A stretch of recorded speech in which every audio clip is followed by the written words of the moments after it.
come to me, but I can go to her. So I went along. Everybody knows that my ex, Margaret, my beautiful wee ex, she and I, we spent 25 years together. And I loved her with all my heart, still do. And like Margaret was the same age as me, and I loved being with her, and she loved being with me, and we went on holidays. I think we were in Florida about 13 times, and and everything. But at the end of our relationship, whenever things fell apart, my fault. Then some intimidating things happened. I would wake up in the middle of the night and smell burning, and look out, and there was like a a burning mattress, against my front door. I'm laughing, but it's not funny.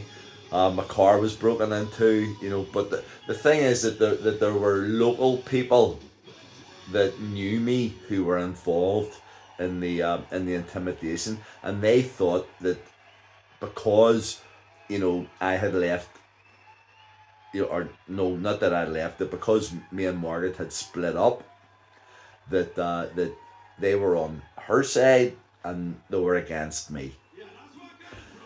And it got this stage where things were being mixed in rumors and mayhem and all sorts of things, to the extent that even people that I thought were really close to me were secretly being sort of recruited into the the anti-John brigade. So I got rats put through my letterbox. I've had my car broken into. I had, I mean, like you name it, anything that could be done. The thing about it is too, is that a guy that I was really close to, and a musician friend of mine who I had played along with, actually rang me one morning, 9:15 or whatever, and said, I've just drove past your car, and it looks as if one of the doors is open. Uh, and then I ran down, my car door was open, and stupidly I had left my speakers and even the takings from the night before, like 150 quid in the glove compartment, and I'd left it in the car to go up and have a drink whenever I came back, then from the gig the night before. So everything was gone, and I had no ability to do my gig that day. Then the Monday Club over in the Alpha Club, the Eastway over in Rathcoole. But then I got to thinking, and I'm going, hold on a wee second. Why did he ring me if he drove past? And so why not just stop the car, run up and look in, because maybe it was happening at the time. Knock the door and say, John, but a phone call, to say, your car can't, and that put it into my head, what the hell, why would somebody do that? See it, go home, and then ring you. So that started to put a bit of suspicion into my head. But anyway, one of the things that about this forgive and forget, I will never forgive these people for this. But I was supposed to be doing a gig in the Cozy. Hadn't done it for a long time. Hadn't played in the venue for a long time, because the guy who had told me that my car was broken into had he and I were working together at one stage, and then he convinced the bar to allow us to do a New Year's Eve party somewhere. But the bar had booked us for New Year's Eve in the Cozy. But he said that we were going to do it, and it was my fault. And I wanted to do I had been playing in the Cozy every 2 weeks, like for 10 years up to that point. I loved the place. So there's no way that I would turn around and say, let's play somewhere else. It was like a kind of a tradition. But he blamed me anyway. The bar believed him. because he was in it more often, because I couldn't go into the bar then because I'd split up with Margaret. And then after a couple of months, Big Junior, he saw sense, sent me a text, can you play on Saturday? And I said, yeah, okay, yeah, I think I can, no problem. And Big Junior says, right, I'll put a wee poster up. So 2 days after the poster went up to say that I was playing in the bar in the cozy, I got a text message on my rather ancient, you know, Nokia whatever flip up thing, and it said that if you step over the door of the cozy, you're going to be kneecapped.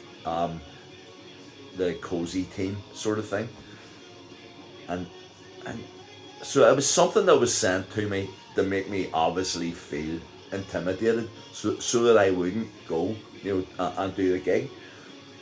And so I contacted Junior, the bar manager, and said to him, Junior, what's going on here? Because, I know that these people aren't probably associated with you. It's probably something more to do with my breakup and my marriage and stuff. But I got this text, and apparently if I go to the cozy on Saturday, I'm going to be kneecapped, And he went, leave it with me. And then he rang me up and he said, come to the bar now. And it was like a Tuesday before the Saturday. I went to the bar, and he said, I've, everything's okay. There's no way. He says, in fact, the worst thing that you can do is to not play here on Saturday. And I went, I'm going to stand here and sing on Saturday all night thinking that at some stage I'm going to be dragged away by, some guys in boom boom round by the entry. And he went, it's not going to happen. Believe me, it's not going to happen. So I had it, and still have a dear friend in the cozy, who I have known from day one, and Big T will know who he is. And he said, give me your phone. This was on the day that I was over talking to Junior. And I gave him my phone. He went, I recognise that number. And I said, whose is it? He says, I can't tell you. Now, this is the thing, that really, really, really annoys me. He says, I can't tell you. And I understood that. He says, but I know for a fact that 2 days ago, he was texting somebody saying that, well, that's that sorted out, he'll not be back in the bar again. And the guy beside him was your guitarist who you had been playing with, the guy who had said that you were to blame for the, and I'm going, so he was sitting beside, this guy. He said, yeah, he more or less instigated the thing. And I'm not going to tell you who was on the other side because I'm not going to burst any bubbles. But he wasn't on his own. But at the same time, haters going to hate. And that's why, I said about the Fanjo thing earlier on, because he said to me in a message a while back, he says, haters going to hate. No matter what you do, if someone has it in for you, you're done. As far as the abuse is concerned, because it doesn't matter how good you are, they're going to 90